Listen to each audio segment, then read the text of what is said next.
Haleluya, mtu wa Mungu, ninakusalimu katika jina la Yesu Kristo. Bwana Yesu apewe sifa. Bwana Yesu asifiwe sana.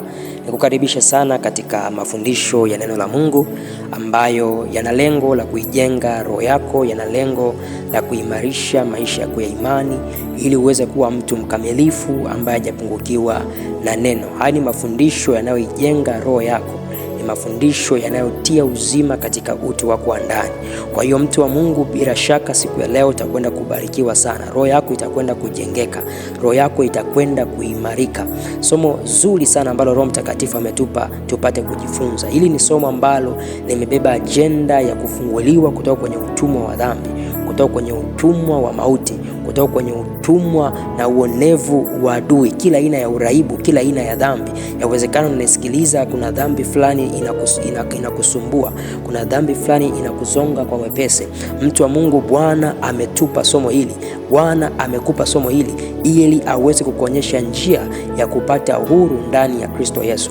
Kwa hiyo kama ni mara yako ya kwanza kuwepo katika YouTube channel hii, ni kusi mtu wa Mungu utasubscribe, kulike pamoja na kucomment ili uweze kuwa mtu wa kwanza kupata mafundisho kama haya yatapokuwa yanaachiliwa katika siku za usoni. Karibu sana mtu wa Mungu. Tutaanza na maombi mafupi ya ufunguzi, kisha baada ya hapo tutakuwa tunaendelea na mafundisho yetu. Baba, katika jina la Yesu Kristo wa Nazareti uliye hai, ninakushukuru kwa ajili ya neema na kibali ambacho umetupa tupate kujifunza maneno matakatifu ya uzima. Baba, ninaomba ninapoenda sasa kusema na mjoli wako huyu, ukafungue kinywa changu Bwana, kikatoe mausia yako, kikatoe siri za ufalme wa mbinguni, katika jina na katika damu ya Yesu Kristo wa Nazareti. Mtoto wako anapokwenda kunisikiliza Bwana, Roho Mtakatifu naomba ukapate kumsaidia neno hili lisiende bure, likaende na badiliko, likaende na matokeo, likalete matokeo ndani ya maisha yake, katika jina na katika damu ya Yesu Kristo wa Nazareti. Baba, ninaomba neno hili lisikurudie bure Bwana, likalete badiliko, likalete mgeuko, likalete badiliko la kweli ndani ya maisha ya mtoto wako. Ninafunga na kunyamazisha kila sauti za adui zinazoinuka kuipinga neno lako Bwana. Kila mawazo na fikra yanazojiinua kinyume na elimu ya Mungu tunaziteka nyara katika jina la Yesu Kristo. Roho Mtakatifu, karibu tufundishe maneno ya uzima. Roho Mtakatifu, karibu tufundishe siri za mbinguni. Karibu tujenge na kutufunulia mapenzi ya mbinguni, katika jina na katika damu ya Yesu Kristo wa Nazareti. Baba, ninakushukuru kwa kuwa naamini kwamba upo pamoja nasi. Upako wa Alfa ukaanze pamoja nasi, upako wa Omega ukamalize pamoja nasi, katika damu na katika jina la Yesu. Amen. Haleluya, mtu wa Mungu. Yes, ni neema sana, ni neema kubwa sana ambayo Bwana ametupatia siku ya leo tupate kujifunza maneno haya uzima. Na bila kupoteza muda, Bwana ametupa kichwa kizuri cha somo kinachokwenda na jina linalosema sheria ya roho wa uzima. Sheria ya roho wa uzima. Oh, haleluya. Huu ni ufunuo ambao bila shaka utakwenda kukubadilisha maisha yako. Huu ni ufunuo wa ajabu mno, mtu wa Mungu. Haya mambo ambayo tunakwenda kujifunza siku hizi tatu ni mambo ambayo yatakwenda kuyageuza maisha yako, yatakwenda kukuonyesha nini maana ya uhuru tulionao kamili ndani ya Kristo Yesu. Wachache sana ambao wanaelewa uhuru katika Kristo Yesu tunaupataje. Wachache sana ambao wanaelewa ni namna gani tunafikiria uhuru ndani ya Kristo Yesu. Kwa hiyo Roho Mtakatifu ametupa somo hili ili tuanze kuelekea katika ule uhuru. Kama kuna namna ulikuwa unasumbuliwa na dhambi, ulikuwa unasumbuliwa na vifungo vya giza, ulikuwa unasumbuliwa na vifungo vya magonjwa, vifungo vya mauti, somo hili ni muhimu kalisikiliza, mtu wa Mungu. Ufunuo huu sio wa kukosa kabisa, maana ndani yake pana neema isiyokuwa ya kawaida ya kubadilisha maisha yako. Yes, sasa bila kupoteza muda, mtu wa Mungu, natamani tukaangalie ili somo litakuwa ni katika sehemu tatu. Tumeligawanya katika sehemu tatu. Leo tutakwenda kuanza katika sehemu ya kwanza ambayo itakuwa ni sehemu ya kuweka msingi wa hili somo, na kesho Mungu akitupa neema tutaendelea kwa siku ya pili ambapo tutakwenda kuingia ndani zaidi, na Roho Mtakatifu akitusaidia siku ile ya tatu tutakwenda kuhitimisha somo letu hili zuri kabisa. Kwa hiyo kwa leo tutaenda kujikita katika eneo la utangulizi na kuweka msingi wa somo. Kwa hiyo yawezekana mtu wa Mungu ukao unajiuliza nini maana ya sheria ya roho ya uzima? Yawezekana ni mara ya kwanza unanisikiliza neno hili. Ndio, mtu wa Mungu. Kwa hiyo nimekuandikia hapa chini maana kadhaa ya sheria ya roho wa uzima. Yawezekana ni mara ya kwanza kabisa unasikiza neno hili, unasikiza somo hili. Kwa hiyo nimekuandikia hapa chini maana tofauti tofauti ya sheria ya roho wa uzima, na bila shaka utapata kuelewa, mtu wa Mungu. Naamini kabisa kwamba Roho Mtakatifu atakusaidia mpaka tunamaliza sehemu ya kwanza. Kuna ufunuo utaanza kuwa nao kwa habari ya nini maana sheria ya roho uzima. Jambo la kwanza, sheria ya roho uzima ni sheria inayoendesha ufalme na raia wote wa mbinguni. Ni sheria inayoendesha ufalme wa mbinguni. Kama tunavyofahamu ya kwamba kila ufalme ama kila utawala huo na sheria ambayo inaiendesha. Kwa mfano ukija kwetu hapa nchi yetu ya Tanzania, kwenye nchi yetu ya Tanzania, kwenye utawala wa Tanzania kuna sheria ambayo inaiongoza nchi yetu. Kwa hiyo hakuna utawala wowote, hakuna ufalme wote ambao hauna sheria unaoiendesha.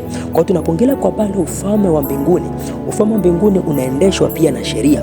Sasa sheria ambayo inahusika kuendesha ufalme wa nuru, ufalme wa mbinguni, inaitwa sheria ya roho wa uzima. Kwa hiyo mtu wa Mungu, ninatamani unielewe hapa vyema. Kama wewe ni raia wa mbinguni, kama wewe unasema ni mtu wa taifa la mbinguni, basi inakupasa na inakubidi upate kuielewa kwa undani kwa bali ya sheria ya roho wa uzima, kwa maana ndiyo sheria inayoendesha mambo yote katika ufalme wa nuru na ufalme huu wa mbinguni. Kwa mtu wa Mungu, hilo ni jambo la kwanza kabisa ambalo natamani upate kunielewa. Kwa kila mara nitakapokuwa nasema kwa bali ya sheria ya roho uzima, natamani uelewe kwamba hii ni sheria inayoendesha ufalme wa mbinguni. Ni sheria inayoendesha ufalme wa nuru, ufalme wa Bwana wetu Yesu Kristo. Lakini maana ya pili ya sheria ya roho uzima, sheria ya roho uzima ni mojawapo ya nguzo muhimu sana katika injili ya ufalme. Kuna kitu kinaitwa gospel of the kingdom, gospel of the kingdom ama injili ya ufalme. Kwa tunapoongelea kwa habari ya injili ya ufalme ama gospel of the kingdom, hatuwezi tukaongelea gospel of the kingdom ama injili ya ufalme bila kuongelea sheria ya roho uzima, kwa kuwa sheria ya roho uzima ni nguzo ya muhimu mno, ni moja ya pila ya muhimu mno katika injili ya ufalme. Na kimsingi sheria ya roho uzima ndio ni moja ya msingi wa agano jipya ambalo tunalitumikia. Sheria ya roho uzima ni moja ya nguzo ama ni moja ya msingi wa agano jipya ambalo tunalitumikia. Kwa hiyo ili uweze kuelewa agano jipya katika namna ya ukubwa zaidi, katika namna ya ndani zaidi, ni lazima pia uanze kuelewa kwa bali ya sheria ya roho uzima. Lakini pia sheria ya roho uzima ni mojawapo ya ahadi ya Mungu aliyoisema kwa vinywa vya manabii wa kale ya kwamba ataitimiza katika vizazi vya siku hizi za mwisho. Yes, sheria ya roho uzima ni ahadi ya Mungu mwenyewe ambayo aliahidi kwa vinywa vya manabii wake wa kale ya kwamba ataitimiza katika siku za mwisho. Kifaa kitabu kile cha Yeremia, fungua Biblia yako sasa pamoja nami, mtu wa Mungu, kitabu kile cha Yeremia sura ya 31 ule mstari wa 33. Maneno ya Mungu yanasema hivi: bali agano hili ndilo nitakalofanya na nyumba ya Israeli. Huyu ni Mungu anasema katika kitabu hiki cha Yeremia, anasema kwa kinywa cha nabii Yeremia, bali agano hili ndilo nitakalofanya na nyumba ya Israeli baada ya siku zile, asema Bwana, nitaitia sheria yangu. Muona anachokisema? Nitaitia sheria yangu ndani yao na katika mioyo yao nitaiandika, nami nitakuwa Mungu wao, nao watakuwa watu wangu. Kwa hiyo Mungu anasema kwa kinywa cha nabii Yeremia ya kwamba katika siku za mwisho atatia sheria yake katika mioyo ya wanadamu, ataandika sheria yake katika mioyo ya wanadamu. Kwa hiyo inapata kutuonyesha kwamba Mungu aliahidi katika hizi siku za mwisho ambazo tunaishi ya kwamba ataachilia sheria mpya, ya kwamba ataleta sheria mpya kwenye maisha ya wanadamu, atatia sheria mpya kwenye mioyo ya wanadamu. Ndio kitu ambacho tunakwenda kujifunza siku ya leo. Kwa hiyo roho ya sheria ya uzima, sheria ya roho uzima ni sheria iliyotoka kwa Mungu mwenyewe. Sheria ya roho uzima ni sheria ambayo Mungu aliahidi ataileta katika hizi siku za mwisho, aliahidi ataingiza kwenye mioyo ya watu katika hizi siku za mwisho. Kwa hiyo mtu wa Mungu, ni vyema kaelewa ya kwamba Mungu aliahidi ya kwamba katika siku hizo za mwisho ataleta sheria mpya ndani ya mioyo ya watu, ataandika sheria mpya ndani ya mioyo ya wanadamu, na hiyo sheria ni sheria ya roho wa uzima. Mungu aliahidi ya kwamba ataleta sheria mpya. Kwa hiyo inamaanisha kuna sheria ambayo ilikuwepo ikitawala wanadamu, lakini hiyo sheria ilikuwa ni sheria ambayo inawafanya wanadamu wanakuwa mbali na Mungu. Sasa Mungu anasema katika kitabu hiki cha Yeremia sura ya 31 mstari wa 33 ya kwamba kuna sheria nyingine ataileta, kuna sheria nyingine ambayo ataitia kwenye mioyo ya watu, ambayo kwa hiyo sheria mpya ambayo ataileta itarejeza mahusiano yaliyopotea baina yake na wanadamu. Anasema kwamba watu wao, mimi nitakuwa Mungu kwao na hao watakuwa watu wangu. Kwa hiyo sheria ya roho uzima kimsingi ina lengo la kuboresha, ina lengo la kujenga mahusiano yaliyovunjika kati ya mwanadamu pamoja na Mungu, kati ya mwanadamu pamoja na Mungu. Kwa hiyo pia ni sifa nyingine ambayo natamani uielewe kwa habari ya sheria ya roho uzima. Kwa hiyo kimsingi Mungu alileta sheria ya roho uzima ili itutenge, ili ituweke mbali na sheria ambayo ilikuwa inamtawala mwanadamu, ambayo ilikuwa inamweka mwanadamu mbali kimahusiano pamoja na Mungu. Sasa hiyo sheria ambayo inamweka mwanadamu mbali kimahusiano pamoja na Mungu inaitwa sheria ya dhambi na mauti. Sheria ya dhambi na mauti. Kwa mpaka sasa hivi kuna mambo mawili ambayo natamani uelewe, mtu wa Mungu. Kuna sheria ya roho wa uzima, lakini pia kuna sheria ya dhambi na mauti. Tutaelewa tu vizuri mtu wa Mungu. Utaelewa tu vizuri mtu wa Mungu. Twende tu pamoja, kuna kitu ambacho roho wa Mungu atapata kukufunulia. Kwa hiyo tuingie kidogo hapo kwa habari ya sheria ya dhambi na mauti. Ni sheria namna gani? Kwa kimsingi sheria ya dhambi na mauti ni sheria ambayo imekuwa ikimtawala mwanadamu kwa muda mrefu. Na kama inavyosema, sheria ya dhambi na mauti ni sheria ambayo ina lengo la kumweka mwanadamu katika utumwa wa dhambi. Ina lengo la kumfunga mwanadamu katika vifungo vya dhambi. Dhambi ya uongo, dhambi ya uzinzi, uasherati, uchafu, ufisadi na kila aina ya uasi. Ndio lengo ya hii sheria. Lakini pia mbali ya acha tu ya dhambi, ina lengo pia la kumfunga mwanadamu katika mauti. Ndio maana unakuta watu mpaka leo bado wanaendelea kufa. Watu wanakufa kila siku, watu wanazikwa. Ni kwa nini? Kwa sababu matokeo ya sheria ya dhambi na mauti ni utendaji kazi wa sheria ya dhambi na mauti kwenye maisha ya wanadamu. Kwa hiyo mtu wa Mungu, popote pale utakapoona dhambi na kusumbua, dhambi imekuwa mzigo kwenye maisha yako, unapoona kwamba dhambi imekuwa ni kero kwenye maisha yako, uraibu, unashindwa kujizuia, dhambi za uzinzi, uasherati, tamaa mbaya zinatawala maisha yako, hiyo ni ishara ya kwamba kuna sheria ya dhambi na mauti ina nguvu juu ya maisha yako. Kwa sababu mtu hawezi akatenda dhambi, mtu hawezi akafa pasipo na uwepo wa sheria ya dhambi na mauti. Sasa inawezekana uko unajiuliza ni nini asili ya sheria ya dhambi na mauti? Asili ya sheria ya dhambi na mauti inapatikana kwenye kitabu kile cha Mwanzo sura ile ya 2 ule mstari wa 17. Maandiko yanasema hivi: walakini matunda ya mti wa ujuzi wa mema na mabaya usile, kwa maana siku utakapokula matunda ya mti huo utakufa hakika. Mungu alikuwa anamwambia Adam, Mungu alikuwa anampa tahadhari Adam ya kwamba siku utakapoasi na utakapokula matunda ya mti wa ujuzi wa mema na mabaya, siku hiyo sheria ya dhambi na mauti itaanza kufanya kazi juu ya maisha yako. Siku hiyo sheria ya dhambi na mauti itakuvaa Adam, itakumaliza. Adam hakuelewa kitu gani ambacho Mungu anamwambia, na tunaona yeye na hivyo wakaasi, wakala tunda la mti wa ujuzi wa mema na mabaya, na maandiko yako wazi. Neno la Mungu alikumrudia bure. Adamu akaanza kuwa mtumwa wa dhambi. Adamu akaanza kutamani. Adamu akaanza kuzini. Adamu akaanza kuiba. Adamu akaanza kuua. Adamu akaanza kufanya machukizo mbele za uso wa Mungu. Na maanisha kwamba wanadamu walianza kufanya machukizo mbele za uso wa Mungu. Kwa nini? Kwa sababu sheria ya dhambi na mauti ilipata mlango kwenye maisha ya wanadamu. Lakini mbali na hiyo, wanadamu walianza kufa. Na mpaka leo wanadamu wanaendelea kufa. Mpaka leo wanadamu wanaendelea kuzikwa. Kwa nini? Kwa sababu sheria ya dhambi na mauti bado inafanya kazi kwa wanadamu, bado inatenda kazi kwa wanadamu, bado inaonea maisha ya watu, bado inakandamiza maisha ya watu. Lakini Mungu hilo jambo hakufurahiwa nalo. Mungu hilo jambo hakupendezwa nalo. Mungu akafikiria kuja na mpango mwingine. Mungu akafikiria kuja na sheria nyingine, sheria ambayo itaweza kumtenga mwanadamu na sheria ya dhambi na mauti. Mtu wa Mungu, ni vyema kaelewa ya kwamba sheria, ili uweze kuishinda, ni lazima uwe na sheria. Sheria inashindwa kwa sheria. Hauwezi ukaishinda sheria kwa maneno. Sheria inashindwa kwa sheria. Kwa hiyo Mungu alivyoona kwamba kuna sheria ya dhambi na mauti imepata uhalali kwenye maisha ya mwanadamu, ilimpasa alete sheria nyingine ambayo itaweza kuipinga na kuishinda ile sheria ya mwanzo ya dhambi na mauti. Hii ni vita ya sheria kwa sheria. Kwa hiyo mtu wa Mungu, ni vyema ukaelewa ile eneo kwa muhimu kabisa. Ukaelewa ile eneo kwa namna ya kipekee kabisa. Kwa nini? Kwa sababu hauwezi ukaishinda sheria ya dhambi na mauti kwa maneno yako. Hauwezi ukaishinda sheria ya dhambi na mauti kwa nguvu zako, kwa jitihada zako. Hapana, unahitaji upate sheria ya roho uzima. Inahitaji ukutane na sheria ya roho uzima, kwa maana kupitia sheria ya roho uzima utaweza kuishinda sheria ya dhambi na mauti. Utanielewa tu vizuri, mtu wa Mungu. Nitakwenda kukusomea hapo mbele andiko moja. Kwa hiyo ni vyema ukaelewa, mtu wa Mungu, ikiwa unahitaji uweze kutembea katika huru mbali na dhambi na mauti, ni vyema ukaelewa ya kwamba ni lazima ukutane na sheria nyingine. Ni lazima maisha yako yaambatane na sheria nyingine ambayo ni sheria ya roho wa uzima.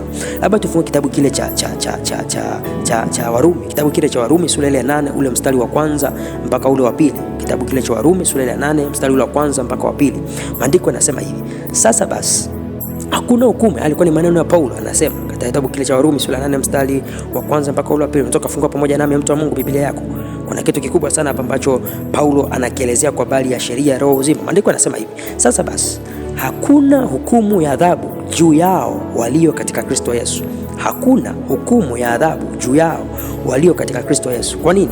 Kwa sababu sheria ya roho uzima, kwa sababu sheria ya roho uzima ule ulio katika Kristo Yesu imeniacha huru mbali na sheria ya dhambi na mauti, mbali na sheria ya dhambi na mauti. Kwa mtu wa Mungu, ni vyema kaelewa, kupitia sheria ya roho uzima inakuweka mbali.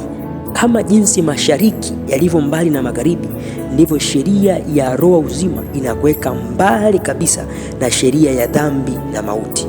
Kwa hiyo mtu wa Mungu, kama unatamani maisha yako yawe mbali na dhambi, kama unatamani maisha yako yawe mbali na mauti, mbali na magonjwa, mbali na uonevu wa adui, ni lazima ukakutana na sheria ya roho uzima, kwa kuwa sheria ya roho uzima ndiyo inayokuweka mbali, ndiyo inayokutenga na sheria ya dhambi na mauti. Watu wengi nimekutana nao wamejaribu kupambana na dhambi kwa akili zao, wamejaribu kushindana na dhambi kwa akili zao, wamejaribu kutafuta huru kutoka kwenye utumwa wa dhambi kwa jitihada zao, na wameshindwa. Kwa nini? Kwa sababu hawakukutana na sheria ya roho uzima. Lakini pale ambapo utajiweka chini ya sheria ya roho uzima, pale ambapo utaanza kuelewa ufunuo kwa bali ya sheria ya roho uzima, ni mwanzo wa wewe kutembea katika uhuru, ni mwanzo wa wewe kutembea katika uhuru ndani ya Kristo, mbali kabisa na dhambi, mbali kabisa na uonevu, mbali kabisa na adhabu, mbali kabisa na mauti. Maandiko yanasema wazi kabisa kwamba hakuna hukumu ya adhabu juu yao walio katika Kristo Yesu. Kwa hiyo unapoanza kutembea katika sheria ya roho uzima, adhabu ya milele inakuwa sio fungu lako, mauti inakuwa sio fungu lako, dhambi inakuwa sio fungu lako. Kwa kimsingi, mtu wa Mungu, haupaswi kuendelea kuwa mtumwa wa dhambi, haupaswi kuendelea kuwa mtumwa wa mauti, haupaswi kuendelea kuwa mtumwa wa magonjwa, mtumwa wa dhiki. Kama maisha yako utayaweka chini ya sheria ya roho uzima, yawezekana unaendelea kuishi katika dhambi, yawezekana unaendelea kuishi katika magonjwa, yawezekana mauti inakunyemelea, yawezekana mauti inaishi ndani yako. Kwa nini? Kwa sababu haujaelewa kwa habari ya utendaji kazi wa sheria ya roho uzima. Na mimi naamini kabisa ya kwamba mpaka tunapomaliza somo hili utapata ufunuo mkubwa sana kwa habari ya hili jambo, na utaanza kutembea katika uhuru, utaanza kutembea katika uzima, utaanza kutembea katika amani na uzima ndani ya Kristo Yesu. Sasa mtu wa Mungu, pia natamani tuendelee mbele kidogo tupate kuona kwa habari ya ile eneo ya sheria ya roho uzima. Sasa sheria ya roho uzima ni vyema pia kaelewa, sheria ya roho uzima ni sheria ambayo imeshushwa na Yesu Kristo, imeshushwa na Yesu Kristo ili kuturejeza, kama nilivyosema hapo juu, kurejeza mahusiano yaliyopotea kati yetu sisi pamoja na Baba yake wa mbinguni. Kwa hiyo sheria ya roho uzima ni sheria iliyoletwa kwa mkono wa Yesu Kristo. Kwa hiyo Yesu aliposhuka duniani kama mwana wa Mungu kwa njia ya mwili, alikuja na sheria ya roho wa uzima, alikuja na sheria ya roho wa uzima. Kama Adamu alivyoileta sheria ya dhambi na mauti, Adamu wa kwanza alileta sheria ya dhambi na mauti, na wanadamu wote tukaandikiwa kufa, tukaandikiwa kuwa watumwa wa dhambi. Sasa Adamu wa pili ambaye ni Yesu Kristo amekuja na sheria ya roho uzima, na tutakapomwamini yeye, tutakapomfuata yeye na kumtii yeye, inamaanisha maisha yetu tunajiandikia uzima. Maisha yetu yanakuwa katika uhuru, maisha yetu yanakuwa katika uzima na amani. Kwani vyema kaelewa mtu wa Mungu ya kwamba Yesu Kristo ujio wake duniani, kila wakati unapokumbuka kwa habari ya ujio wa Yesu Kristo duniani, natamani pia ukumbuke ya kwamba Yesu hakuja tu bure, hakuja tu mikono mitupu. Hapana, alivyoshuka duniani alishuka na sheria ya roho uzima. Alishuka na sheria ya roho uzima, na kimsingi sheria ya roho uzima ndio injili ya Yesu Kristo mwenyewe, ndio injili ya Yesu Kristo mwenyewe. Naposema kwa habari ya sheria ya roho uzima, ni injili ya Yesu Kristo mwenyewe. Hauwezi ukatenganisha kati ya injili ya Yesu Kristo na sheria ya roho uzima, kwa maana sheria ya roho uzima ndani yake humo ndo kuna maneno ya injili, ndani yake humo ndo kuna sheria za injili. Kwa kimsingi ndani ya sheria ya roho uzima kuna mambo kadha wa kadha. Ndani yake kuna sheria kama ya imani, kuna sheria kama ya upendo, sheria ya kusamehe, sheria ya furaha, sheria ya uvumilivu, sheria ya utu wema, sheria ya utakatifu, sheria ya uaminifu, sheria ya upole, sheria ya maombi na mifungo, sheria ya utakaso, sheria ya kufanya upya katika nia zetu, sheria ya kujitenga na mifumo ya kidunia, sheria ya kujikana maisha yako, kukana nafsi yako. Zote hizi zinaunda sheria ya roho uzima. Kwa mtu wa Mungu, sheria ya roho uzima ndani yake na vitu kadha wa kadha kama nilivyosema hapo juu. Kwa kimsingi sheria ya roho uzima ni sheria ya injili, ni injili ya Yesu Kristo mwenyewe. Lakini pia tuendelee mtu wa Mungu tupate kuona kwa habari ya nini. Leo tutakita katika msingi, tutaenda katika msingi, lakini siku ya pili kesho tutaenda kujifunza sasa zaidi kwa habari ya namna gani tunatembea katika sheria ya roho uzima. Lakini pia nimalizia mtu wa Mungu mambo kama mawili ya mwisho, afu baada hapo tutakuwa tunamshukuru Mungu kwa sehemu hii ya kwanza. Sasa sheria ya roho uzima pia ni vyema kutambua mtu wa Mungu kwamba imejaa neema na kweli, imejaa neema na kweli. Sheria ya roho uzima ndani yake imejaa neema na kweli. Kwa kitabu kile cha Yohana sura ile ya kwanza mstari wa 17, Yohana sura ya kwanza mstari wa 17, maandiko yanasema kwa kuwa torati ilitolewa kwa mkono wa Musa, kwa kuwa torati ilitolewa kwa mkono wa Musa, na anasema neema na kweli zilikuja kwa mkono wa Yesu Kristo. Neema na kweli zilikuja kwa mkono wa Yesu Kristo. Kimsingi hapa maandiko yanasema kwamba sheria ya roho uzima ndiyo neema na kweli yenyewe ambayo ilikuja kwa njia ya mkono wa Yesu Kristo kama nilivyosema hapo juu. Kwa hiyo kimsingi tunaongelea kwa habari ya sheria ya roho uzima, ni sheria iliyojaa neema, ni sheria iliyojaa kweli. Kwa hiyo sheria ya roho uzima hata siku moja haiwezi ikatupeleka kwenye upotevu, haiwezi ikatupeleka kwenye njia ya upotevuni.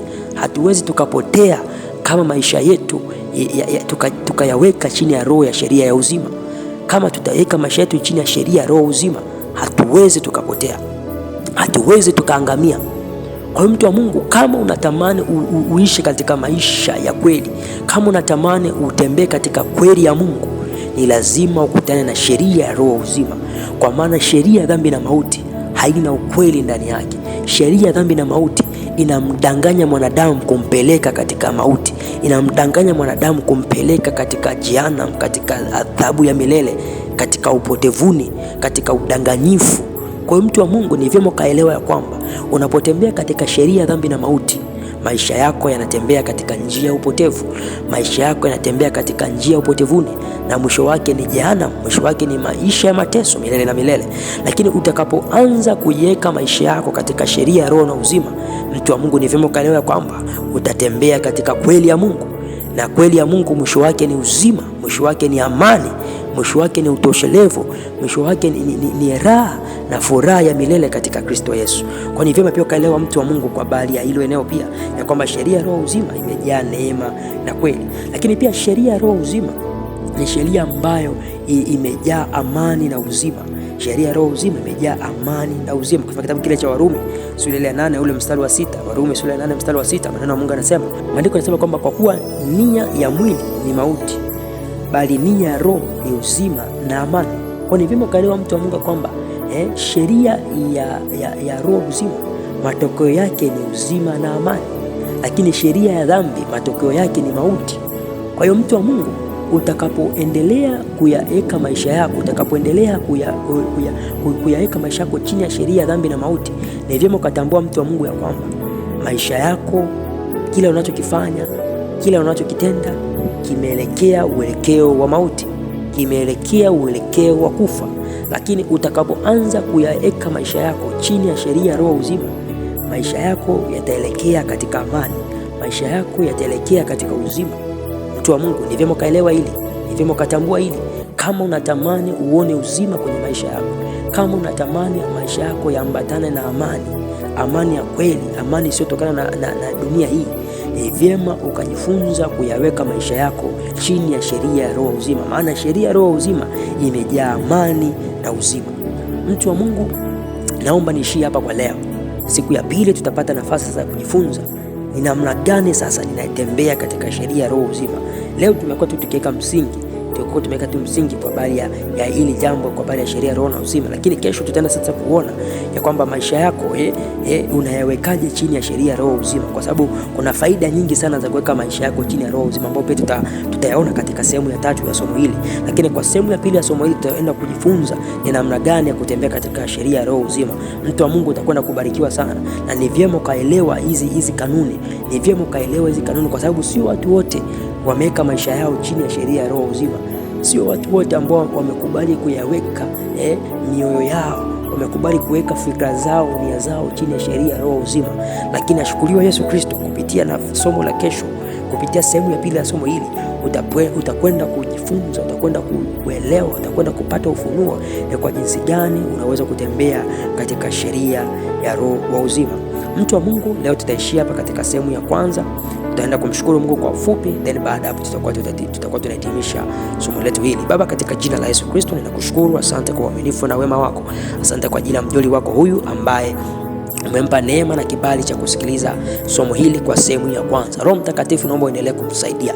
Roho Mtakatifu, naomba uendelee kumfundisha, naomba uendelee kumfunulia kwa habari ya siri ya sheria ya roho uzima, kwa maana ndiyo sheria bora, ndiyo sheria pekee tuliopewa na Baba yetu wa mbinguni, tuliopewa na mbingu, ili tuweze kuwekwa mbali na sheria ya dhambi, ili tuweze kuwekwa mbali na sheria ya mauti.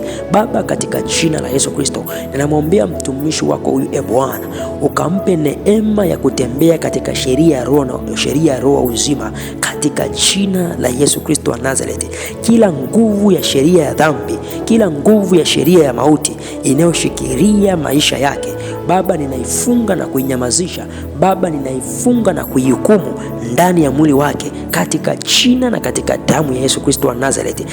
Bwana, ninaomba kama mtumishi wako, sheria ya roho wa uzima ikaanze kupata nafasi ndani ya mtumishi wako huyu, ikaanze kupata nafasi ndani ya moyo wake, ili aweze kuelekea uhuru, ili aweze kuelekea kufunguliwa, katika jina na katika damu ya Yesu Kristo. Mtu wa Mungu, unaweza kuomba pamoja nami. Mwambie Bwana, maisha yangu, mwambie Bwana, maisha yangu natamani niyaweke chini ya sheria ya roho uzima, maana sheria ya roho uzima ndiyo sheria iliyojaa amani, ndiyo sheria iliyojaa uzima, ndiyo sheria iliyojaa neema, ndiyo sheria iliyojaa kweli, ndiyo sheria iliyojaa uhuru, katika jina la Yesu Kristo. Mtu wa Mungu, nenda mbele za Bwana sasa, mwambie Bwana akupe neema, ayape neema maisha yako yatembee katika sheria ya roho uzima, maana sheria ya roho uzima, ukitembea katika sheria ya roho uzima, maisha yako hayatakuwa chini tena ya utumwa wa dhambi, hayatakuwa chini tena ya utumwa wa mauti, katika jina na katika damu ya Yesu Kristo. Baba, ninakushukuru kwa kuwa ninaamini ya kwamba mtumishi wako huyu unakwenda kumpa hatua, unakwenda kumfungua, unakwenda kumsaidia, anakwenda kutembea katika neema ya uhuru, anakwenda kutembea katika baraka ya uhuru, katika jina na katika damu ya Yesu Kristo wa Nazareti aliye hai. Amen. Haleluya. Mtu wa Mungu, leo tutaishia hapa kwa sehemu ya kwanza, lakini kama nilivyosema, sehemu ya pili ya somo hili tutakwenda sasa kujifunza, tutakwenda sasa kuona kwa undani ni namna gani unaweza ukaweka maisha yako chini ya sheria ya roho wa uzima, ni namna gani unaweza ukaweka maisha yako chini ya sheria ya roho wa uzima. Kwa mtu wa Mungu, ni vyema ukaelewa hili, ni vyema ukaelewa hizi namna, ni vyema ukaelewa hizi kanuni, ili uweze kutembea katika sheria ya roho uzima. Mtu wa Mungu, tutaishia hapa kwa leo. Yesu akitupa neema na kibali, kesho tutakutana tena kwa ajili ya kuendelea kujifunza. Usisahau kusubscribe, kulike pamoja na kucomment, ili uweze kupata mafundisho haya, ili uweze kuwa wa kwanza kupata mafundisho haya kila wakati yatakapokuwa yanachelewa. Yesu akubariki sana, Yesu akutunze, Yesu akulinde na kukuatamia katika jina la Yesu. Amen.